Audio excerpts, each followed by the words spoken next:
Shalom, selamat berjumpa kembali di Kebaktian Anugerah dari Allah Minggu 18 Juli 2021. Kita bersuka cita atas kesempatan sore hari yang indah ini. Kiranya hadirat Tuhan dapat kita rasakan bersama. Bulan ini tema besar kita adalah pengharapan di dalam Tuhan. Kita akan mulai ibadah kita. Mari mendengarkan panggilan berbakti. Panggilan berbakti diambil dari Yohanes 4 ayat 23 sampai 24. Tetapi saatnya akan datang dan sudah tiba sekarang, bahwa penyembah-penyembah benar akan menyembah Bapa dalam roh dan kebenaran. Sebab Bapa menghendaki penyembah-penyembah demikian. Allah itu roh, dan barang siapa menyembah Dia harus menyembahnya dengan roh dan kebenaran.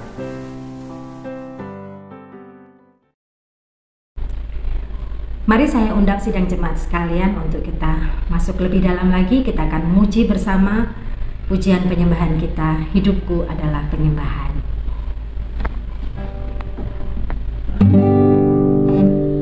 Pujian dan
bersatu dalam doa.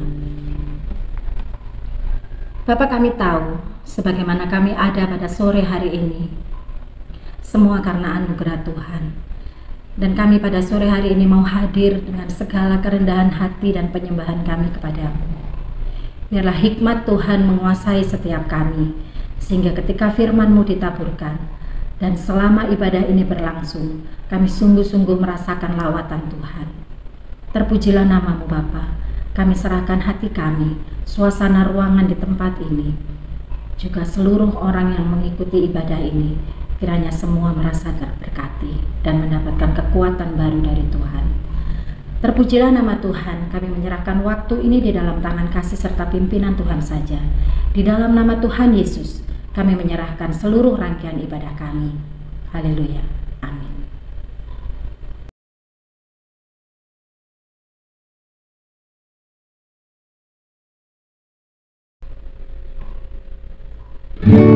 Kita bertemu lagi.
Pembacaan Alkitab kita, Roma 12 ayat 12.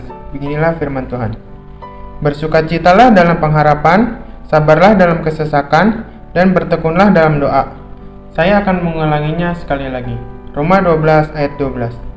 Bersukacitalah dalam pengharapan, sabarlah dalam kesesakan, dan bertekunlah dalam doa.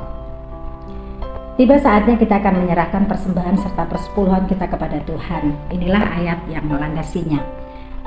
1 Petrus 2 ayat 5. Dan biarlah kamu juga dipergunakan sebagai batu hidup untuk pembangunan suatu rumah rohani bagi suatu imamat kudus, untuk mempersembahkan persembahan rohani yang karena Yesus Kristus berkenan kepada Allah. Sidang jemaat, mari kita serahkan persembahan serta persepuluhan kita kepada Tuhan. Kita akan berdoa bersama-sama. Bapa yang kami kenal di dalam nama Tuhan Yesus, kami mengucap syukur untuk berkat-berkat-Mu yang senantiasa melimpah dalam kehidupan kami. Di masa sulit sekarang ini kami merasa dicintai Tuhan karena Tuhan senantiasa mencukupkan apa yang menjadi kebutuhan hidup kami.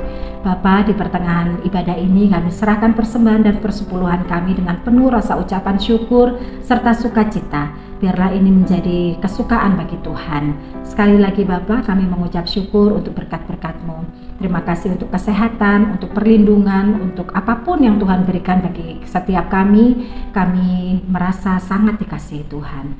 Dalam nama-Mu kami serahkan persembahan serta persepuluhan ini. Haleluya, amin.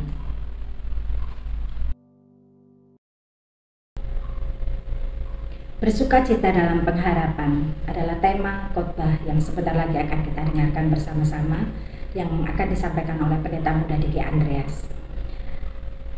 Ketika badai bergelora, ketika hidup semakin tidak pasti, hanya dekat dengan Allah kita merasakan cinta kasih Tuhan. Lingkup-liku akan menolong mempersiapkan hati kita mendengarkan kebenaran firman Tuhan.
Shalom Bapak Ibu, Saudara-saudara yang dikasihi oleh Tuhan, kita sungguh bersyukur pada Tuhan.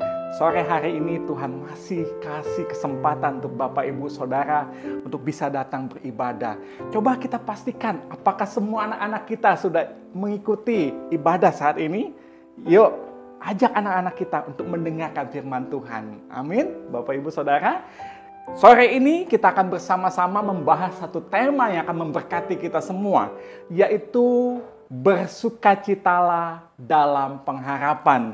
Bapak Ibu Saudara yang dikasihi oleh Tuhan, saya percaya dalam menjalani kehidupan, setiap kita memiliki pengharapan-pengharapan.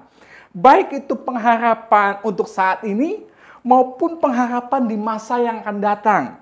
Contoh, Pak Pendeta, saya berharap pandemi COVID ini segera berakhir. Saya berharap situasi di Indonesia kembali aman. Pak Pendeta, saya punya harapan anak-anak saya kelak menjadi orang yang berhasil. Pak Pendeta, saya berharap punya usaha sendiri, punya rumah sendiri nantinya. Pak Pendeta, saya berharap Tuhan menyembuhkan penyakit saya. Dan masih banyak contoh pengharapan-pengharapan yang lain. Dan semua pengharapan itu baik. Dan kita harus memiliki pengharapan. Karena Alkitab berkata, di dalam Ibrani pasalnya yang ke-6 ayat 19 berkata, pengharapan itu bagaikan sauh yang kuat. Ya, itu bagaikan sebuah jangkar yang kuat. Bapak Ibu Saudara yang dikasihi Tuhan, artinya pengharapanlah yang membuat kita bertahan. Pengharapanlah yang membuat kita tidak terombang-ambing. Pengharapanlah yang membuat kita tetap berdiri teguh. Jadi Bapak Ibu Saudara yang dikasih Tuhan, kalau hidup kita tidak memiliki pengharapan, pasti ya hidup kita tidak akan ada gairah. Hidup kita tidak ada semangat. Karena apa? Karena nggak punya pengharapan. Amsal berkata bahwa semangat yang patah dapat mengeringkan tulang. Artinya ketika Bapak Ibu nggak punya pengharapan, akhirnya Bapak Ibu nggak punya semangat. Dan karena nggak punya semangat itu, akhirnya terjadi kelumpuhan hidup. Ya, jadi sepertinya hidup tidak ada gairahnya. Jadi Bapak Ibu Saudara, sekali lagi Bapak Ibu dan saya harus punya pengharapan. Namun perlu kita ingat, ketika kita memiliki pengharapan-pengharapan yang Tuhan kehendaki, ketika kita punya pengharapan yaitu bersukacitalah dalam pengharapan.